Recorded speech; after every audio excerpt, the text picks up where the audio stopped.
हरा जैसन भाई कहाँ। हाँ ए भैया ये बात तू सही कहला हवे कि ये लोग जैसन कहाँ दुनिया में केहू बा हो। हल तो हमनी तो बहुत मारने के लिए ताकत चाहिए। हाथ पकड़ लूंगा ना तो छुड़ाने के लिए पूरी खानदान लग जाएगी। ज्यादा दिन न बीतल, अभी 4-5 महीना भेल होई।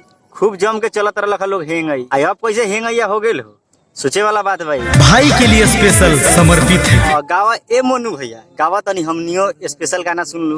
मिल के सहारा तो दुनिया हिलाई। ए भैया दुनिया हिलावस चाहे ना हिलावस, लेकिन एक बात गारंटी बा कि लोग पूरा बिहार के हिला दिए। वो जानी चले कौना वजह से विवाद के लोग विवादे में चर्चा रहे हमेशा। लोग के विवाद न हुई तो केहू थोड़े जानी। ये बड़ी अच्छी बात कही आप।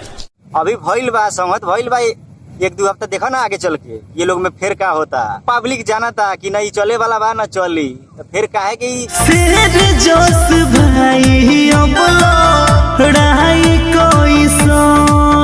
तो लड़ाई कैसन। ए भैया कुछ दिन पहले सुनले रहा कि ना, एक आदमी कहता रहे कि अब ना आमने सामने फरिया लिया के जीता था के हारा था। ये तो जानते हो ये लोग झूठो के जाके स्टेज पर ड्रामा करता था। तू सोच लेला कि सचो को मिलिए गेल लोग। समझ रहे हो ये लोग के तो चलते रही चाहे कितनो भी कोशिश कर ला।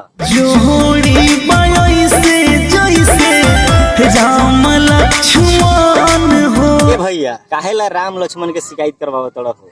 ये लोग के जोड़ी राम लक्ष्मण नहीं न रहे न बा न होई, समझ ला।